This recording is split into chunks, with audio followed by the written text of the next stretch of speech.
Welcome to the ClassCast podcast. I'm your host, Ryan Tibbens. Today, we'll be speaking with Dr. Casey Jakubowski about his work in the field of education. I say that broadly because Casey has done a little bit of everything and has taught and worked in a lot of different levels of education, and also, interestingly, in a lot of different areas, from history, social studies, civics, to STEM, to leadership, into higher ed. And so, we're going to talk for about an hour, a little more here, and there's no way we'll cover all of it, but we've got a guy with a lot of interesting experience. And so I think we're going to get some really good perspectives here. Casey, how are you doing today?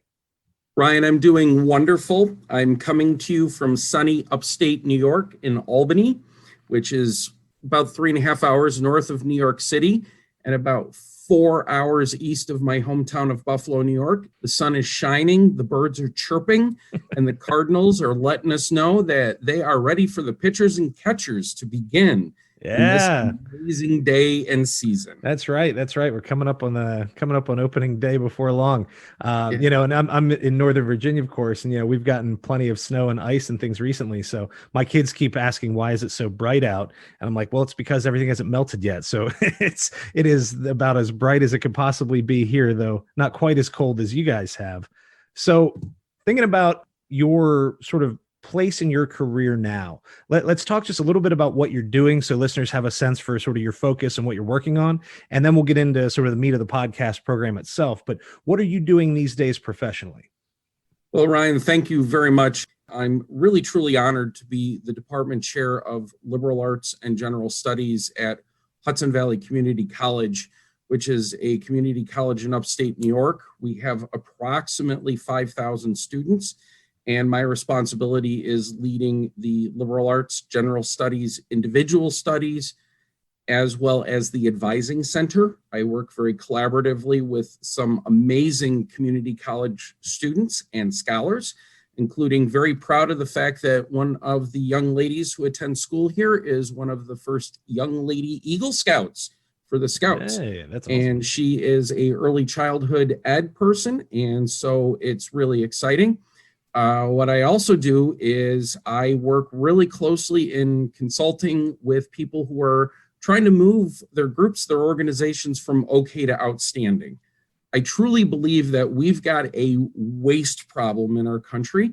And Ryan, what that is, and I see it every day, is Americans are too used to throwing people, ideas, and efforts away.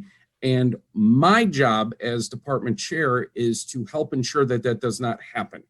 I was trained in an engineering program called IISC, Lean and Six Sigma Management. And it says one of the first things you do is you stop your waste. And so I want to end talent waste across the United States and the world. That's awesome. What I do. That's great. And I certainly don't want to speak for you. And I think this is probably an idea we'll really get more into a little bit later on in this discussion. But one of the things that, one of the reasons I do the podcast is to get a lot of broad ideas about how we can do things better, and whether that's teacher preparation or actually how we, set up our schools and the models that we run, or individual practices, et cetera. With all of those sorts of things, I find myself over and over sort of talking about that same idea that, it's the old baby in the bathwater. We don't have to throw everything away to do this better. I've spoken before on this where people say, just tear it down, start over. And I'm like, well, there's some good stuff going on. There's a lot of things we can do better, and so to a degree, we want to think about efficiency. We also want to think about what's already working. When people say school's terrible, I say, well, that probably depends on the school or what you're doing in it. But there's something that's working for everybody. How much, is really the question. And how do you fix it? So I love that idea of how do we sort of improve that efficiency and function without necessarily resorting to just tear it all down or fire everybody and start over, because I think that's an immense waste. And the more I have this conversation, that's sort of the direction I find myself going, is that yes, we need change, but that doesn't necessarily mean, a total redo. So before maybe we get into that, since it sounds like that's something that you're going to be able to speak to better than I am, let's get one of the big questions out of the way. To you, what is the purpose of school? What are we trying to accomplish when we send young people to school? Ryan, that's a phenomenal question. I'm honored. I've written a book called Thinking About Teaching that EdgeMatch Publishers, led by the amazing Dr. Sarah Thomas, who's also from Northern Virginia, published. And one of the points that I bring out in my book is that school is really the equalizer. And here's what I mean by that. if you look at what the American system of school was set up to do, was not what it's doing right now. What we really need schools to do is to provide a ladder or a step stool or what's a good thing? Fire truck ladder, or even maybe just a lift like you see in some of those workshops and workhouses, or the buckets that go up to help people fix electric lines. School should be a place that raises people up. School needs to be a place to get ideas out so that we can create critical thinkers. Here's the reason why. We no longer have an economy that requires us to remember when the War of 1812 started. Not really necessary anymore. We have on our Google devices, of which I'm holding up my cell phone, the ability to look up dates like that. What we need, though, is we need people to be able to take snippets of information and make them into a pattern. They need to be able to work together in teams in ways to make the world a better place. I truly believe that schools are the ultimate way of making life better, making the economy better, but more importantly, and this is more critical, making the American civilization truly be a place where we believe in what we talked about, which was give me your poor, your huddled masses yearning to bereave three. We've no longer done that anymore. We've no longer really emphasized, because of what we do in our day-to-day, that we want to go back to that poem that's on the Statue of Liberty. Give me your tired, your poor, your huddled masses yearning to breathe free. Well, so, I mean, with all that, and I love the answer. That's very much where I'm at. You know, my simple answer has to do with empowering individuals and uplifting communities. That if you treat the individuals well and give them access to the skills to, you know, the knowledge and skills they need to participate in the economy, that's in the end, you know, should be good for the general community as well. How do we do that though? Right? Because, you know, some people would say schools do that already, but I think if we look at the reality that schools in, say, poorer communities, not that no one's successful there, but maybe you don't see the same, you know, rate of outcomes. How many of these kids go on to make a certain amount of money or attend certain universities or start their own businesses, et cetera? We see very different outcomes, and that maybe implies that something about the schools need to change. Now, I know that you have sort of a focus in rural education, and so I'm sort of in this place where, you know, I live in a small, you know, fairly rural town. I work in sort of the DC exurbs, you know, sort of the outer wealthy suburbs.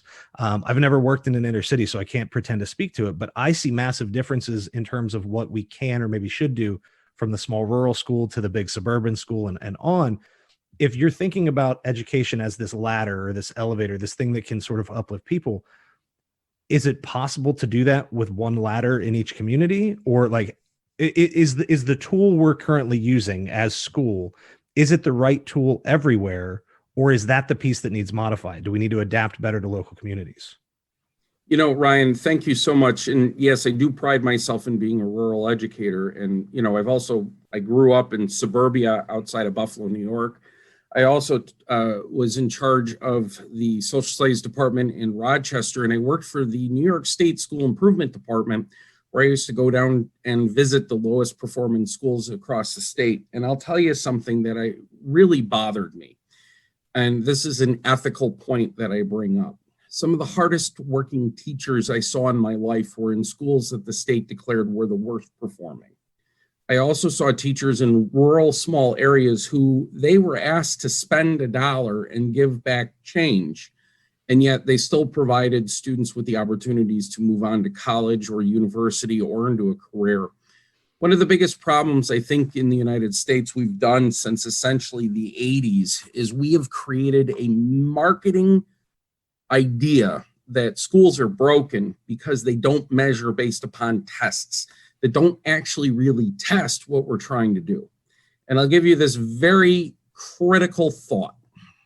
If you live in a rural community like I did outside of the ski resorts in Ellicottville, New York, near Buffalo, do you need to ensure your student can do algebra, or do you need to ensure that your student has the life skills in order to become a successful small business owner? Well, really, the most important question is the latter. And if algebra is part of it, that's great. But if we're always measuring esoterics, if we're always measuring knowledge for knowledge's sake, one of the areas we're missing is the ability to take a young child who is in urban-centered schools that have been historically underfunded, number one. Number two, structurally put at disadvantages by what's going on, and say to that child, we want you to do well on a test that has no measurement of what you're going to do for the future. So I think what we've got to do is we've got to change the narrative. Hashtag change the narrative. I think the second thing we've got to do is we've got to look at hashtag the system is broken. Because in a lot of ways, we're doing a bad job of telling the world what as educators we actually do. Doctors tell people what they do, but you need their knowledge and their expertise in order to get better. We need to take medication. We need to listen to our physicians. Same thing with lawyers, same thing with accountants, same thing with engineers, same thing with HVAC employees, electricians. As educators, what we do is seen by the public as only a small tip of the glacier. They don't see the stuff that's underneath and the hours we put into it. And I think one of the areas that we need to recognize as a society and as educators is that in order to tell our story well, we have to have people explain in such a ways that politicians and community leaders understand that as professionals, we do work that is very detailed and very precise. We're asked to be social workers, psychologists, educators. We're asked to be classroom management experts, content experts. We're also asked to help students who are in the midst of what in previous generations would have been issues that would have been taken care of by specially trained psychiatrists. We as a society ask our schools to do everything, and we ask teachers to do everything on a 180-day schedule with only 6.5 hours a day. I don't know about you, but I'm exhausted just thinking about it, Ryan.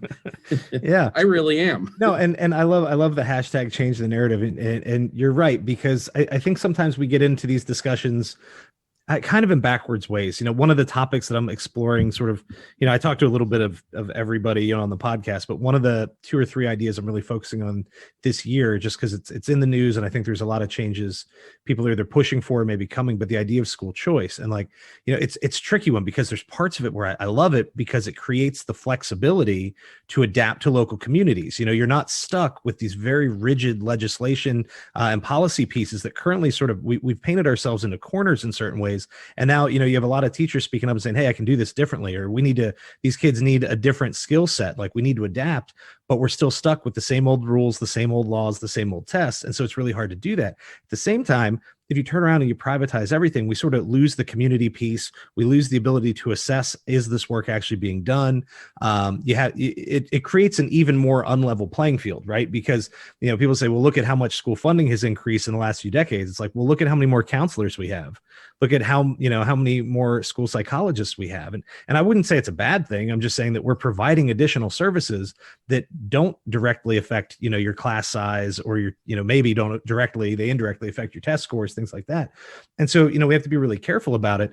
I have a a few friends really, but one who's really big into the whole like defund the police sort of thing. When I say, it's the worst slogan ever.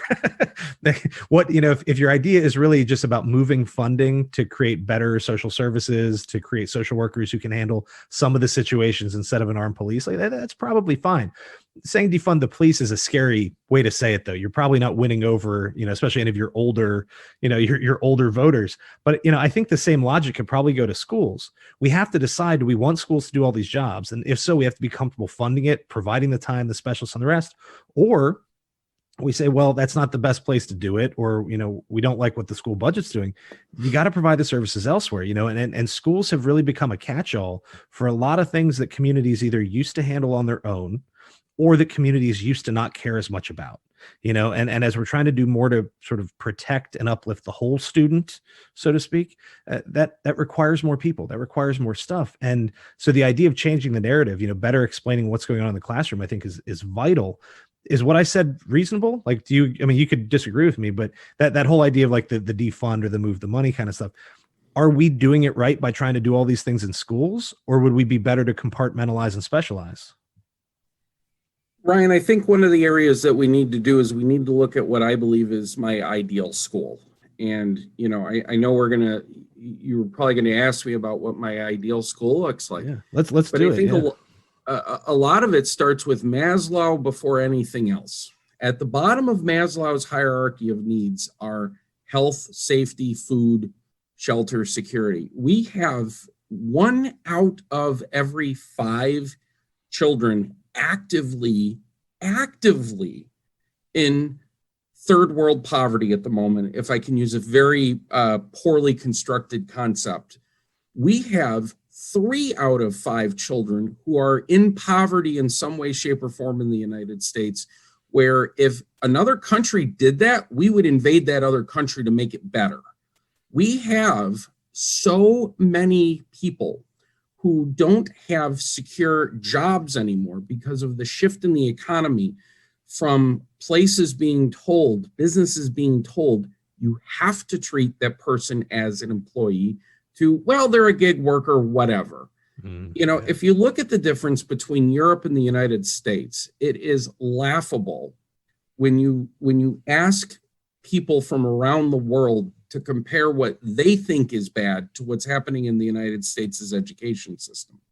They cannot believe, when I talk to rural educators or educators in Australia or Europe, and I do frequently because you get on Twitter at 2 a.m. because you're thinking about these thoughts and it's during their day. They cannot believe that we are asking teachers to spend 80 to 90% of their day with students. To them, that's undoable. That's unfeasible. Just like you wouldn't ask a doctor or a lawyer to be in the operating theater or in the courtroom 80 to 90% of their day, we're asking teachers to do that.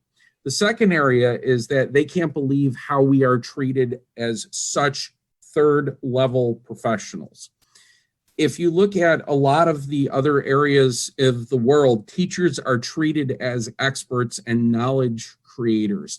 One of the problems was we lost the narrative back in the 70s and the 80s when politicians really set us up as an easy punching bag. Kathy Kramer writes a great book. Jason Cervoni writes a great book, and Robert Worthnow wrote a great book that all talk about how, let me not forget Erin McHenry Sorber. She wrote The Best, which was a dissertation and an article on how rural people talk about teachers.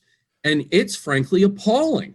It is absolutely appalling how a group of people portray teachers and professionals in education as lazy, because everybody knows that teacher, right? Everybody knows somebody. Everybody knows. Well, you know what? Here's the fact of the matter. We're asking people to do the impossible and they're becoming burnt out. So this is where it goes into my ideal school. The ideal school is where every child, every adult, every support staff, everybody who walks in the door can live an existence where their basic needs are met. They're treated as professionals, and they are compensated and remunerated in such a way that their families don't have to sacrifice. The average teacher spends $7,000 to $10,000 a year of their own money on classroom-related supplies in some way, shape, or form. Now, the figure may be a little high, but I know for a fact, I have friends of mine that they used all of their stimulus checks to make sure kids had clothes, to make sure that kids had foods.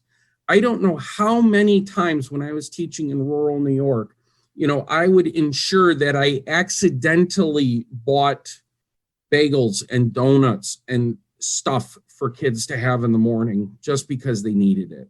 And how many times the lunch ladies there, who they are true saints, right? When they really actually would do this, they would pack up the leftovers and send them home with kids because they knew their family needed it. And just like we had this brilliant principal when I was in rural America, I couldn't understand as a new teacher why the opening day of deer season was considered a no attendance day, where we didn't officially take attendance. Yeah. Well, it's because if you don't do that, then kids can't go out with their families and hunt.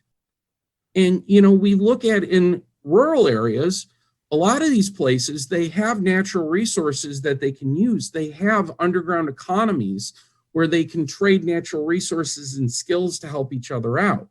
The reason why a lot of these church suppers are so inexpensive is because they're trying to make sure their neighbors are well fed.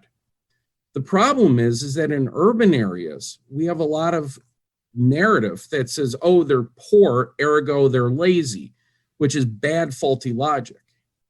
The second point that I want to bring up about my ideal school is that it allows students to not explore standardized knowledge, but it allows them the opportunity to learn major, big, critical questions, such as why does inequality exist? Such as why did a company large gain over almost $2 billion over the pandemic when we have had to lay off so many people, right? Why do families have to work 3 and 4 jobs in order to make ends meet, when only 50 years ago they needed one person working one job of 37 and a half hours a week to make ends meet? Or other questions such as, how do we solve pollution? Because I'll tell you something, Ryan, I have dealt with students from across the board, from rural America to urban America, from high school and college, all up and down. And you know what? One thing that gives me hope, the generation that's coming up behind us, they know our generation screwed up. They know, and they're going to fix it. They believe that Michael Douglas's character in Wall Street was absolutely wrong. Greed is not good. Greed is not something to be emulated. And you know where I saw that? I saw students when I was working at RPI in engineering. I saw them going out and raising money for causes. I saw them going out and shoveling elderly neighbors' driveways. I saw them volunteering. I saw them organizing food drives. When hurricanes hit southern Florida, or it hit Texas, or the wildfire in Australia, they came together like that. Because you know what they said? They said, we don't give a damn if we make somebody upset. We're going to help people. And so I think that gives me hope. The generation that's coming up says, we don't give a damn if we're going to upset somebody. We're going to help people.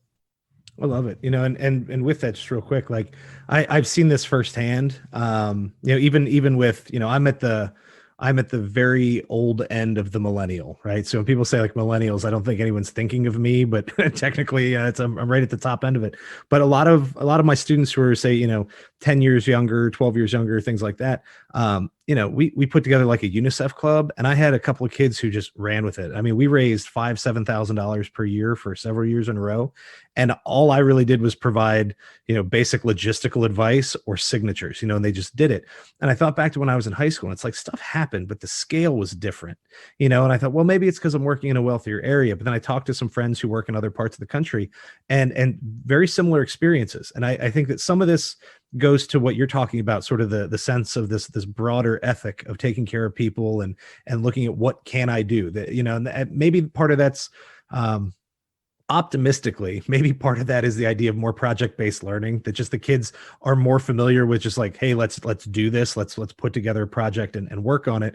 But I think realistically, a lot of that has to do with the internet, right? That they feel more connected to the things going on in other parts of the world, and they see how they can very easily create a network of people who can work together to raise funds or provide service or do whatever. And that's fantastic. And I think we all would agree that we want more of that. The question is, how do we support it? So you're talking about an ideal school where people are taken care of as people, and that's, as you point out, it's one of the great, problems, I think, in how we talk about schools. You say, well, look at this area, these kids are underperforming, or the school's underperforming. I'm like, well, how many of those kids don't eat breakfast, or, how many, there's so many other things going on outside of the classroom that affect the classroom, that even the end data is kind of flawed if we don't look at certain other measures in the community. But how do we do it? I mean, I know we can have a lunch program, a breakfast program. I know that, if we rethink the way we fund schools, or maybe even just schedule the classes, you could create a little extra time in the day for the teachers to have that time to plan or to grade or to conference with students, maybe creating flexibility for students themselves. But how do we implement any of this? I mean, obviously some of it's legislative, but to you, like, if you had that private school and you just say, hey, I get to fire this thing up, like, would you just give a block of the day that would be free time for the students to work independently? Would that be something that's more structured? Because everything you're saying is fantastic, and I'm in full agreement, but it's also a little bit abstract. And so I'm thinking, if someone were listening to this and said, well, I'm about to start a private school, or we're doing a pilot program in a local public school, what would you do as maybe one of the first things to actually get that ball rolling? You've got a big vision. What are the first steps? Thank you, Ryan. I think concretely, number one, we have to get away from this idea that education equals childcare. The big issue is that most of the schools are currently being asked to be childcare providers. You look at what's going on with us dragging almost a year into the pandemic. They want schools to reopen, not so much because they're worried about children learning, but they're worried about what do we do with the parents who need to work. To me, that is a huge red flag. You look at Europe, you look at Canada, you look at other places, they provided funding and they provided maximum leave efforts for people to take care of their kids, because at the minimum, we're in the midst of a once in a century pandemic. And we have parents worried about whether or not they're going to do a sales report as opposed to making sure their students, their children are okay. That to me is the fatal flaw. So number one, we've got to stop equating education with childcare. The second point that we need to do that's extremely and extraordinarily comprehensive is that we have to get rid of these standardized exams. I'm from New York. We have Regents exams. We've had Regents exams for 100 years plus. Time to ditch them. The reason why it's time to ditch them is because nobody does multiple choice in their job. Not a single person that I know of, correct? I mean, if you talk to anybody and who's out there, you look at it, multiple choice testing is not the way the world works. It is truly project-based. And it's also the expectation that you as an individual are going to work on a project and get it done. And while, you look at schools right now, we're still using 1900s, early 1900s, factory-esque approaches to trying to get people to solve 21st and 22nd century world problems. I challenge all of your people out there to watch the movie WALL-E at least once before they get too deep into complaining or looking about, environmental change or whatever. You really need to think about WALL-E and what WALL-E really talks about in terms of we've consumed ourselves into a crisis. And so I think the third point for a good school that we have to look at is we have to teach students to understand where stuff comes from. So right now, there is a whole lot of discussion about what do we do with history that's uncomfortable? Or what do we do about science that's uncomfortable? What do we do about anything that's uncomfortable? I think this idea that we need to protect children from all evil, while highly enlightened and noble, is absolutely not preparing them to face reality. And here's what I mean. As parents, as educators, as societies, we used to have a robust support network to help us of scouting, of churches, of civic organizations. Students and children were asked to go with their parents different places, and they weren't given an electronic device to keep them quiet. Instead, the kids observed and learned what the adults were doing. They learned how to discourse or interact. They learned that, especially at civic engagements, it is okay to disagree. It is not okay to be disagreeable. And one of the biggest points that I truly believe has happened, especially with the internet, is that it has allowed not our better angels, but our deepest, darkest demons to emerge. People are no longer afraid of saying something that is totally contrarian to community rights and responsibilities. And I think we saw this when people came out and said the Black Lives Matter activists were rioters. No, good Lord, no. They were asking, as members of a community, for something very basic: fundamental human rights. But the fact that we had people who narrated that, created a narrative, scares me. And the reason why it scares me is it shows we have not dealt with the deeper, darker demons in our personalities and our societies. Yeah. And with all of that, the internet this is where, you get that double-edged sword that on one side, it's great because we have access to, interacting with people and all of the information and all of the stuff, but it also means that it's really easy sometimes to alienate your local community or to speak anonymously. And, we turn into keyboard warriors and say things that you would never say to your neighbor. But, I talk with students about that all the time, how they have, friends online or people they talk with who they've never met, probably never will meet in person.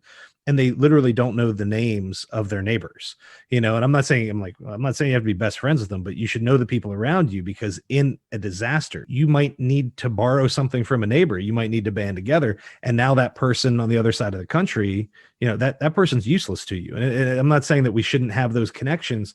I just think that sometimes we abandon, that local piece, that real human piece where we have that connection. And so when you're talking about, what students need to sort of think about in terms of the big project, knowing where things come from, the environmental issues, I actually, I do a lot of that kind of stuff in my classes, and I find that students struggle with it, to be honest. And I don't know if it's just because it's complex thinking overall, or if this is because, maybe it's just not something that we're doing a lot through younger grades. I don't get kids until they're juniors and seniors in high school. So I used to use, I don't know if you know the economics essay, I Pencil, which is about like how a pencil's made. And so, I have a pencil, but then they sort of talk about it backwards, and I'm blanking on the name of the author. But he talks about like the invisible hand of the market, and it almost sounds like he's talking about God. I mean, it's kind of funny, but he talks about all the thousands of people who contributed their work to create a machine, to do this, to get the wood, to get the graphite, to put it all together. And so it's like this amazing complex thing that one person could never like set out to do it on their own. Like, you have to have this giant web. So I'd let the kids pick anything they wanted in their backpack and do the same thing. And I'd let them oversimplify massively, right?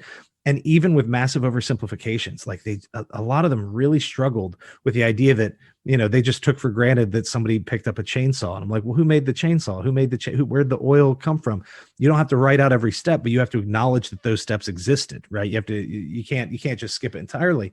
And so maybe when we start thinking about solving some of these bigger problems, it takes time to wrestle with that, right? It takes time to deal with it and to think about it. And I agree. I think that schools can and should allow for more of that critical thinking, more of that sort of higher level discourse where, take the 10,000 foot view and look at all the moving parts and say, how do we handle complex systems? But can we do that without, some of the basics along the way? So like something you said in there was to get rid of, say, standardized testing, and New York has been held up as a model for decades because the Regents has lasted so long. And I mean, for its purpose, I think it does its job all right. Would you get rid of all of it? And I asked that because for me, like, I think we test too much, but I also think that some of the data is useful. I think we would do even better to maybe do a pre-test, post-test kind of thing. But literacy and numeracy for me are the two things that everybody has to read something and everybody has to work with numbers. You don't have to go to calculus, but you have to be working with numbers and you have to be working with words at some point in your school day.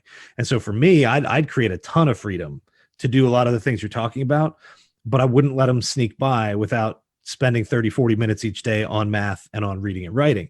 I don't care. You read a comic book. I don't necessarily care what you're reading. I have preferences, but in the end, as long as we're building the general skills, they're there. Do you think that getting rid of all the testing would eliminate some of the data we need to, say, diagnose the problems? When we look at the disparities between rural and urban schools, if we don't have the data, how do we know what we need to do? Yeah, Ryan, this is a data-rich, information-poor issue, and something you brought out, and I think we need to look at is The Giver. Are you familiar with the book The Giver? I've read it. I haven't read it in a while, but I read it several times when I was younger. Yeah, I was a big fan. Yeah. So what do you remember most about The Giver? He sees colors, everyone else sees black and white, and that he ends up being largely responsible for sort of maintaining the suffering. He takes on all the burdens of the society around him. And this is a part I might be stretching here, but I think as a result of it, no one else understands the suffering, so no one else does anything about it, right? Like that's why he stands up at the end of the book and does his thing. Yeah. And, I think one of the other areas is this idea of what does it mean to be a utopianistic society? What does it mean to be a civics society, a community society? Also, I think your point is well taken about students don't know where things come from, because there's this old expression of we are standing upon shoulders of giants. And, for years, information was learned in one of two ways. It was learned through experimentation, or it was learned through reading about it. And, I'm thinking back to Hidden Figures, and I'm thinking back to, some of the works that we talk about with the idea of creating these internships or these medieval guilds where you were apprenticed.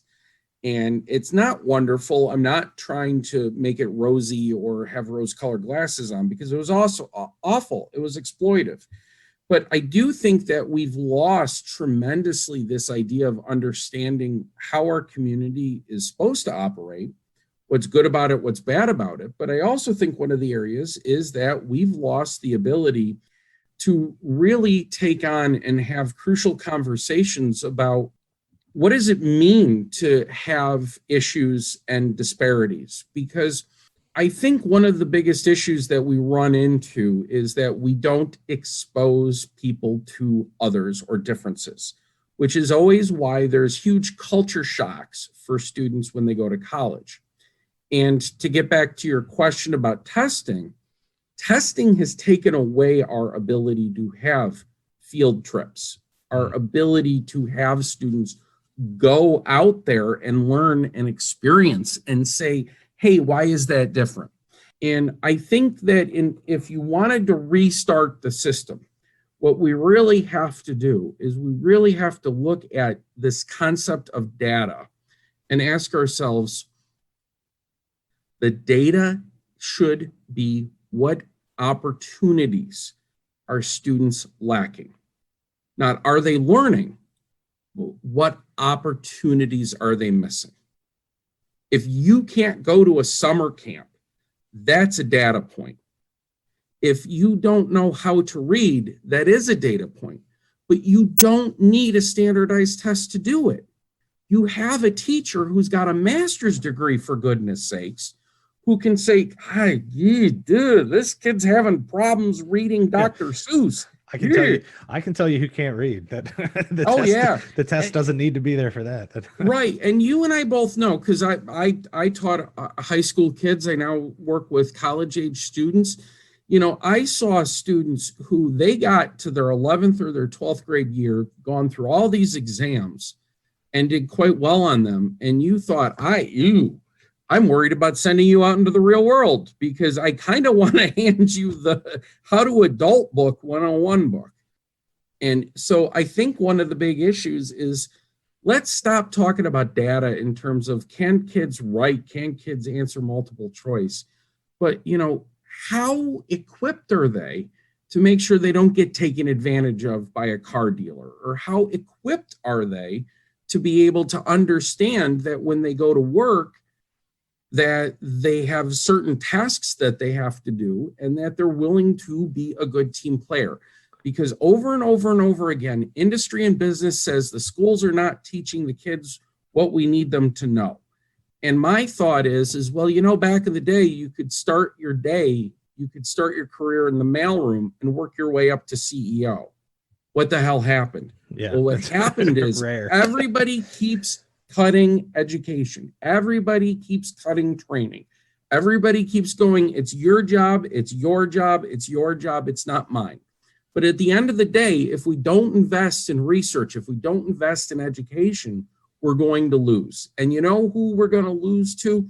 We're going to lose to countries and to companies, and we're going to lose to individuals who believe that the mind is the most important thing. The Japanese did that through testing, but I'll tell you something, Ryan. You know what's so interesting?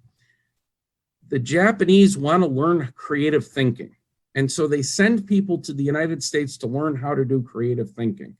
And then they go home back to Japan, and Americans go over there and go, well, how do we test them? And the Japanese are going, no, don't test them. No, do creativity, And so that to me, I think is the issue and this is a term that I heard from Dr. Greg Fulkerson of Oneana, and I thought it was amazing, was xenophilism, which means the love of the other.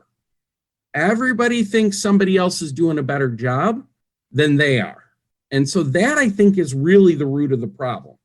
We're not talking to each other. We're not creating civics. We don't understand where things come from. We think everybody else is doing a better job. And we got to get the hell off of social media for 5 minutes and play with our kids. That's a huge one at the end. And a lot of that, again, comes back to that, developing that whole student, that whole person that, the school can't fix everything that's going on at home, et cetera.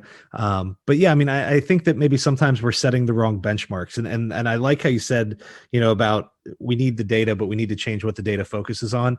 This is a conversation I have with a friend, probably more frequently than people would expect. This is like a nerd moment, even for me, but we talk about how, I work in a wealthy area. It's a good school on paper. I believe it's a good school in practice. But we have a surprising, we have a high rate of kids who go to school or who go to college, and no one actually reveals, they say they don't collect it, but I'm pretty sure that's not true. Yeah, how many of them actually finish in 5 years? And so what we're doing is, because it's a wealthy area, so the kid, on average, the families can afford it, and we're getting them through the tests pretty well. All these kids go to college, and we go, hey, look at that, we're doing a great job. Yeah, how many of those kids finish college? And that is the number that I think the community would be shocked at. And not to say, hey, what we're doing doesn't work. It just means that we're looking at the wrong things. I don't think you can see the impact or the power of an education until years later.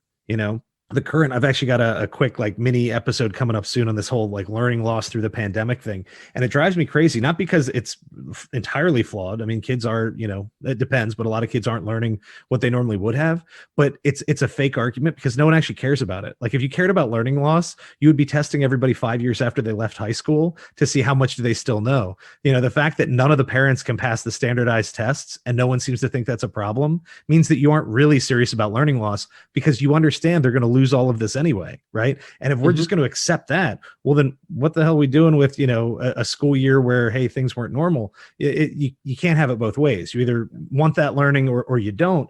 And so we're creating what, it's a term I started throwing around, and I think it's the 13th, I couldn't find it, 13th or 14th episode of this podcast, talking with a coworker, Beth Konkowski, and we were talking about similar idea. And I said that we're creating fantasy students. When you play fantasy football, you want the guys that get all the stats, but it doesn't mean they're actually good players on the field. Doesn't mean they're actually helping their team win. Their team might be losing like crazy, but if that guy's putting up stats, that's the guy you want on your fantasy team. But if you're putting together a real football team, you don't want that.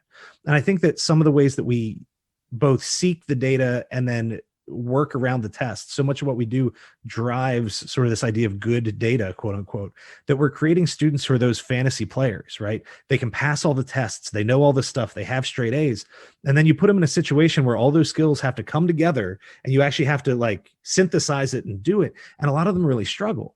And I say, we need to maybe be testing them on the playing field. How's the team doing? more than worrying about how they do in each individual statistical category, which is complicated. I'd be the first one to say it's complicated, but if we're serious about all this and we're throwing money at testing anyway, we could probably change some of the data points, whether that's get rid of the tests or whatever. Like we might have set the wrong goals, and we're wasting a lot of efforts in that way. Yeah, Ryan, you're absolutely right. Because when I was teaching at RPI, and this is the weirdest thing about what I was doing, was I was at a STEM school. It is real quick. I don't want to interrupt, but just because I was going to ask you this anyway, and this is a chance to do it. You started off as a humanities guy, right? Yep. And so just real quick, just in like a sentence or two if you want, but as you get into what you're doing at RPI, how did you started with history to STEM to engineering, logistics, ethics, like what was that transition, and then hit on what you were doing? I didn't mean to interrupt. I just want to ask you. No.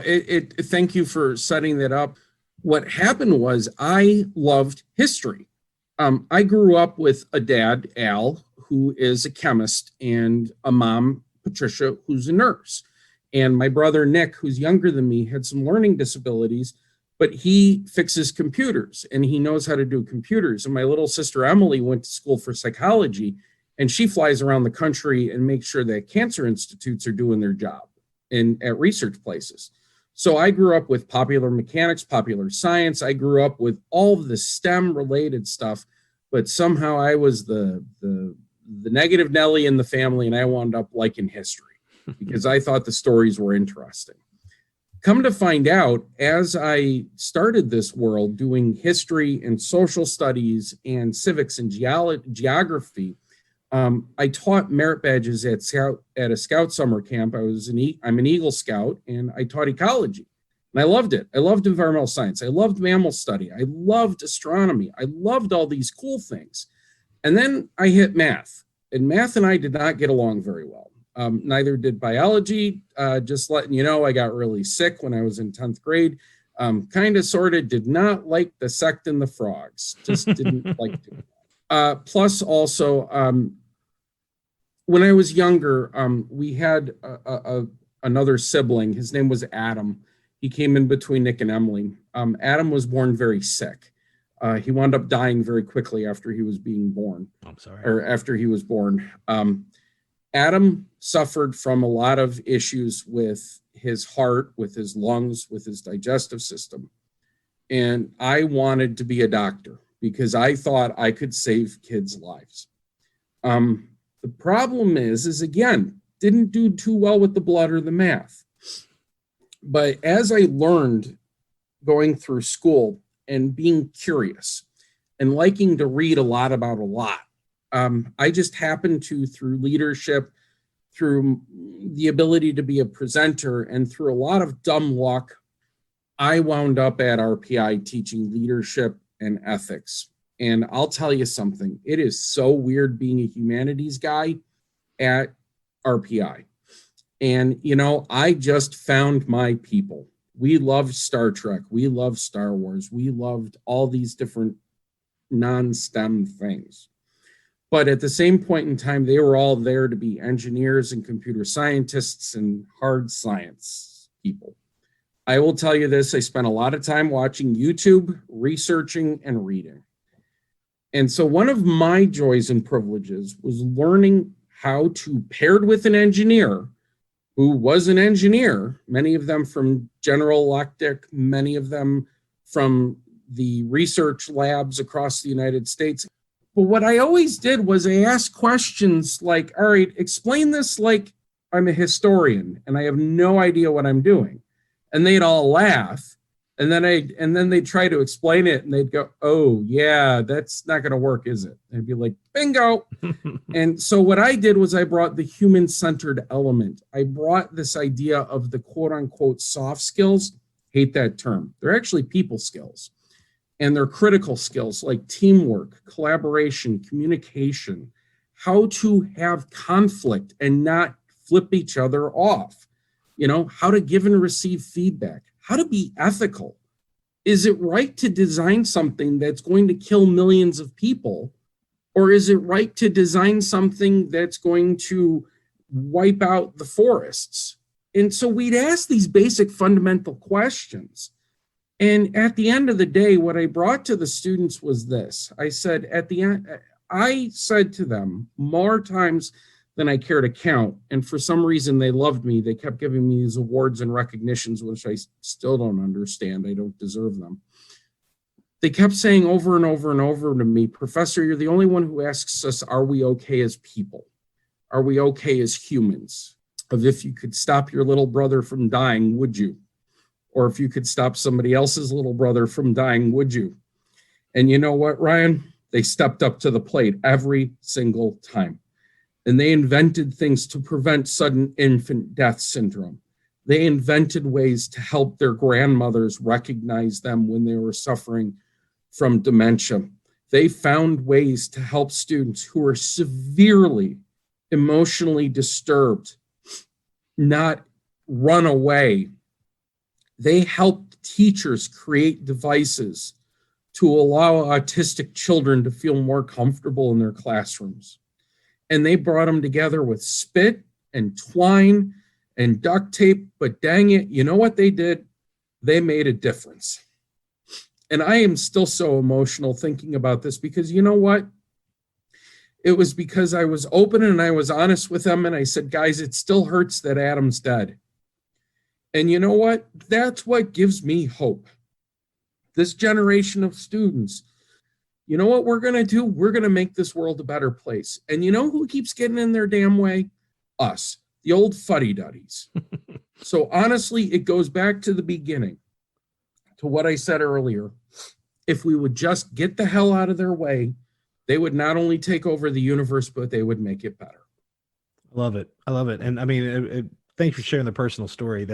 We got something similar going on. My son is 4.5, and he changes what he says he wants to do every every 2 weeks or something, but the most consistent answer has been doctor. And when you ask him why, it's usually help people.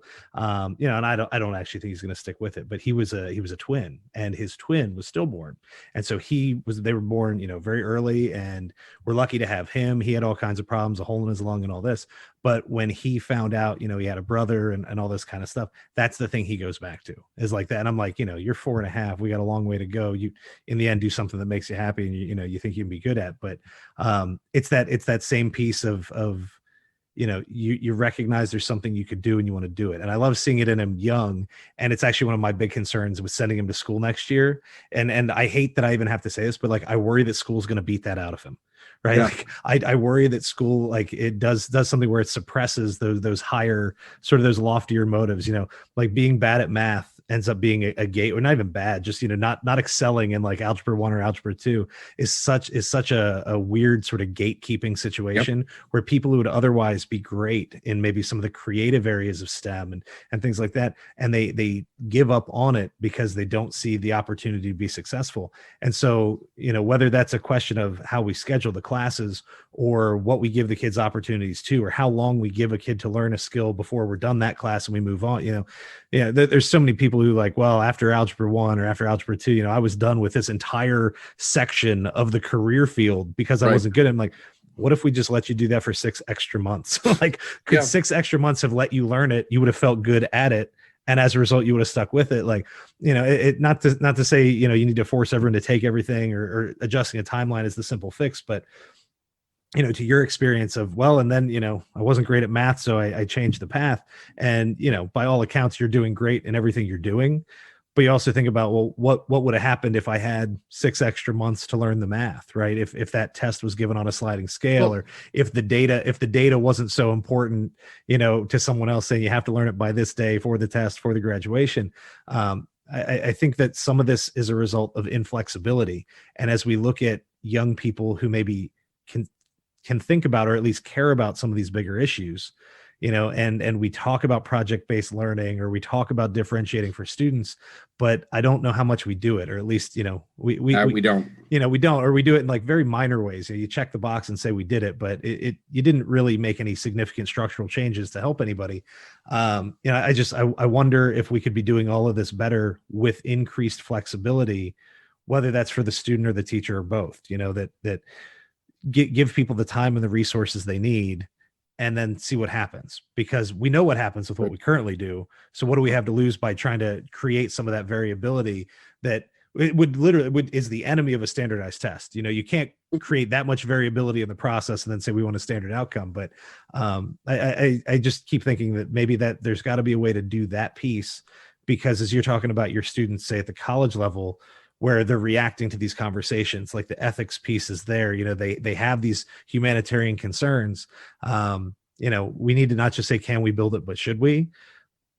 But we also still need to be able to build it, right? And so it's not about one or the other, it's about both. And the question is, how do you support an education or a school that leads to those kind of outcomes? I think that, there's a lot of ways we can get to that point, but I think what you were saying there about politics is a big one, is that we have to remember that we've erected a lot of artificial sort of guides and gates and timelines. And it doesn't mean it's bad to have an ideal timeline. It doesn't mean it's bad to say, hey, we want to learn certain skills. But I think that sometimes, instead of just saying, here are the general expectations, we get legislation and policy down to the detail of, you're doing it in this order in this time, or you're going to take this test on these exact skills. And it kills so many of the other opportunities for someone to have maybe learned it better, or at a minimum just to have enjoyed it more. There's got to be something to be said here for the human side of this, that human beings are going through this process, and if we want them to grow up and look back and say school was good and I want to continue to fund that for my own children, like, we need to make sure that they don't completely hate it the whole way through.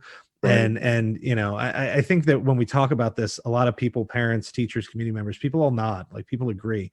My question, and this is sort of my next job, I guess, with the podcast or my career or whatever, is how do we translate a discussion where almost everyone agrees and nods into actually doing something where, with it? Because everything you're saying, I think people are going to be listening and nodding, going, yeah, I love that. Yeah, we need to do that. And everybody's going to turn around and pay their property tax and vote for the same incumbent. And we're going to get, none of it happens. Right. And I think that we get stuck on those sort of things too easily. And so I don't know that there's a magic bullet. Like, I don't think there's a one-off thing we can just do and make the changes everywhere. But I think that more people speaking more consistently to these subjects, and maybe with some of the passion that you're bringing to it, that's where we need to go, right? That's the discussion we need to keep having. How many people though can say and agree to it before we do it? and I think we might be hitting that point in this conversation. At what point do we do things tip and we actually see some of those structural changes? Well, structural changes emerges from the fact that we have a huge issue where if it doesn't look like what we did, then it doesn't have authenticity. So, what we've done, Ryan, is we have created a system where it's arbitrary, where there is across the board this administrative executive power. And we have created a situation where 9/10 of the people in the United States don't know what to do to make change. Thankfully, and I've said this multiple times, and I totally agree with it, I believe the new generation is growing up and they know how to reach out and find people who are like-minded to them, and they are going to make changes. What we really have to do is get the politicians and the older people to get out of our way, and I include myself as a 43-year-old person. I need to get the hell out of their way. And part of the reason why is that I know I'm uncomfortable with all the newfangled stuff. I know I'm uncomfortable with stuff. But one of the things my mom and dad taught me very early on is that if you're uncomfortable, it's giving you an opportunity to learn and become comfortable.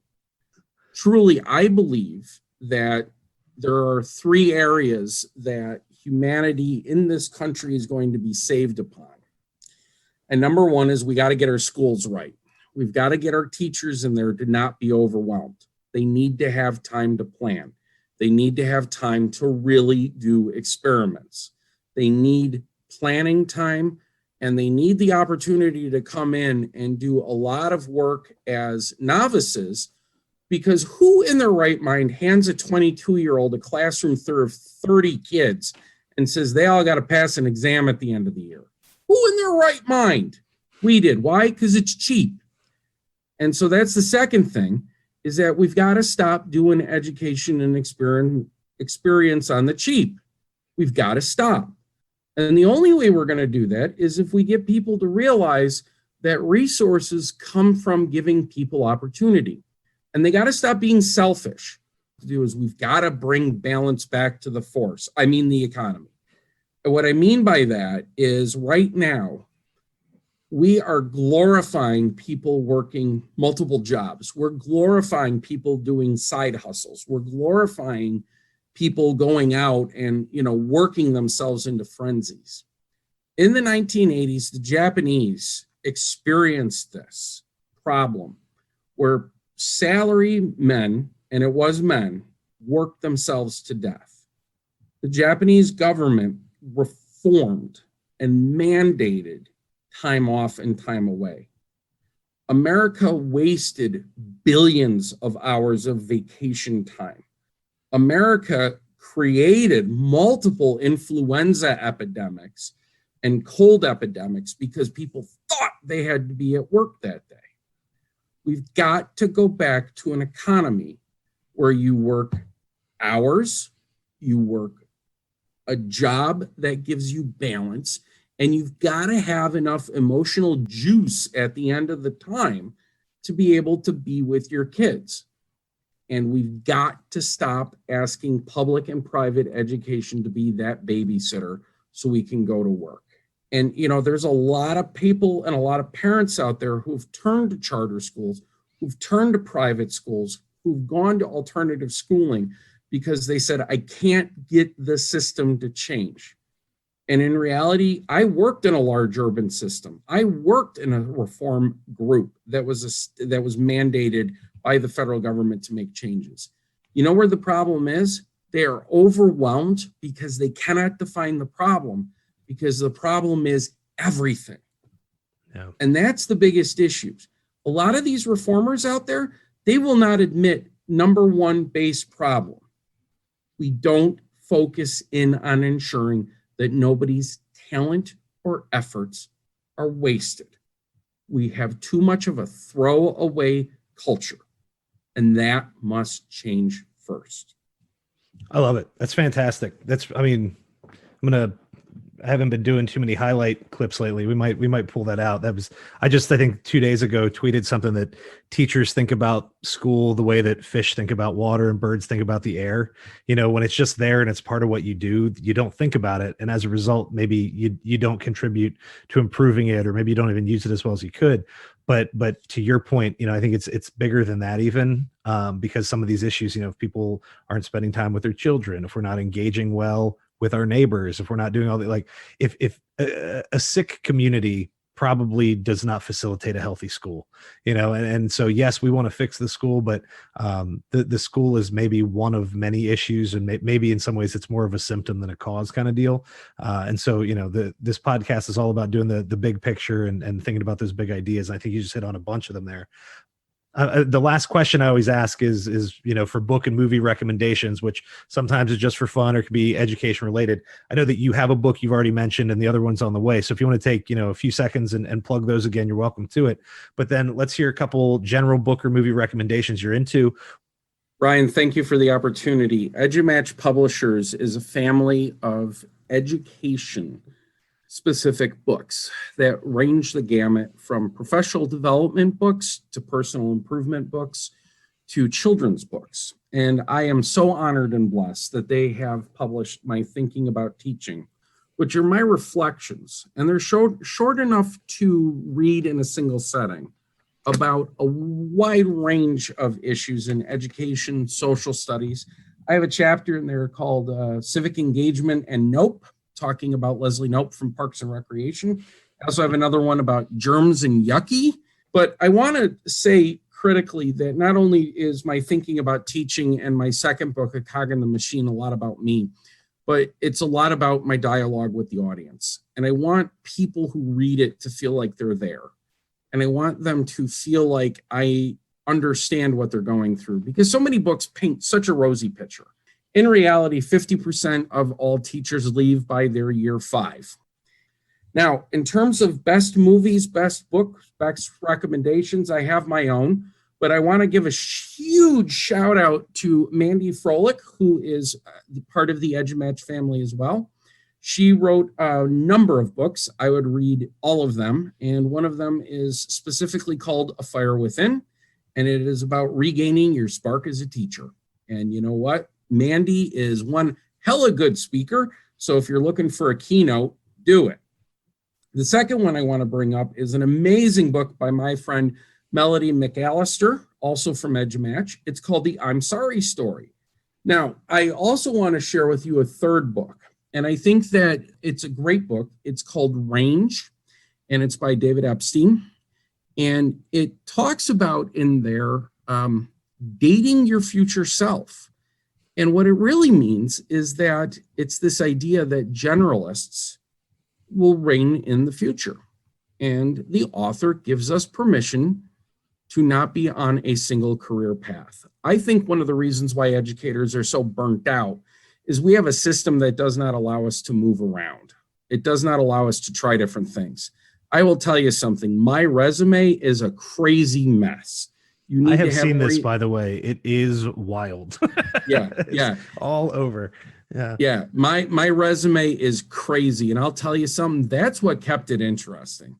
Because I got to be honest with you, people, I cannot imagine teaching the Civil War in February every year for 30 years.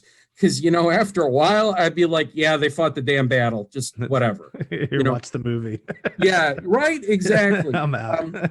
You know, but in terms of movies, I want people to realize that there are such heartwarming movies out there. And I want to tell you, I think, especially because we have such historical amnesia in the United States, watch Saving Private Ryan. I also think people who are a little older need to watch Inglourious Bastards because at the end of the day, we really have to see the evil that exists in the world. I also think that it's critically important for us to watch movies that aren't fluff if we are educators. And I think that Waiting for Superman killed us as a profession because nobody can argue with what they did. I think there are some TV shows that people need to watch that are really critical. Now, I would argue the first one is, of course, Parks and Recreation. I love Parks and Rec. And I think the second one is The West Wing. And the reason why is because while that was made up and while that was liberal, there was a moment where all through the series where you could see that people were in government for the right reason at those moments. We got The Good Place too, because I think The Good Place is so profound. I love the way Chidi, the character Chidi, has to explain logic and has to explain philosophy.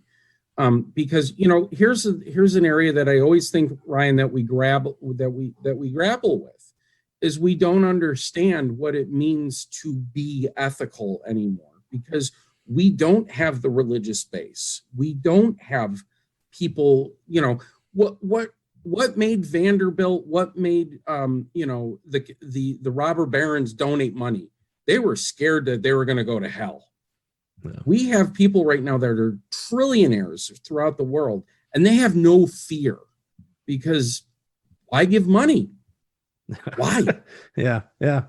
It's funny, man. You just ran off a list. Like a bunch of these get referenced in my class a lot. The Good Place, I love. My wife and I loved it. And I get it recommended to me by 10 students per year because of the way those discussions go at the beginning. They're like, there's a show you'd really like. I'm like, oh yeah, lay it on me. All right, yeah, no, it's great. I love it too. But it's also, I think with that or West Wing, things like that, are demonstrations of how people do care about this stuff. We're talking about 2 hit shows, millions of viewers. People care about these things. And so the idea that somehow we feel conflicted, say in an educational setting about, can we address morals? Of course you can. Or can we make time for, some of these discussions about the right thing to do that's not on the test? And it's like, well, people are paying money to watch this at night. Your parents have interest in general. And I think we would all agree that these are important discussions. The idea that you ever have to cut something like that, say to make time for test prep, or, because of whatever other constrictions may exist, is one more way to sort of point out the fact that we need to reshuffle a lot of things. And some of the first things we probably need to work on are our priorities, because again, the Good Place, West Wing. I mean, Parks and Rec is hilarious, but even there, you get some really great stuff about community and community engagement and all this kind of stuff. And the fact that people care enough to watch the show should make it a no-brainer that people care enough about it to engage with these ideas in a school setting. And the fact that maybe we don't do it more is a broader concern. And there's a lot of ways to get to it. And Campbell Scribner has the most important book I've ever seen, which is The Fight for Local Control. And Campbell talks about how people, specifically conservatives, took over schools as a way to ensure that progressive stuff didn't happen in schools. We're going to go ahead and wrap this thing up. So this has been the ClassCast podcast. I'm your host, Ryan Tibbens. We've been speaking with Dr. Casey Jakubowski. We've talked a little bit about everything here, from standardized testing to improved project-based learning to structural issues to civics education and beyond. You can find Casey online at, where can they find you, Casey? Well, it's easy to Google me. It's C Jakubowski. And I'm on Twitter at KCJ_edu. I usually tweet a lot because, quite frankly, I can get my frustrations out, and that's what I do. There we go. All right, so I'll link to all that on the show notes and on the website when I upload. You can find the ClassCast podcast at www.classcastpodcast.com, on YouTube, and on all major streaming sources. Casey, thank you very much for taking the time to talk today, and we hope everyone has a wonderful afternoon. Thank you.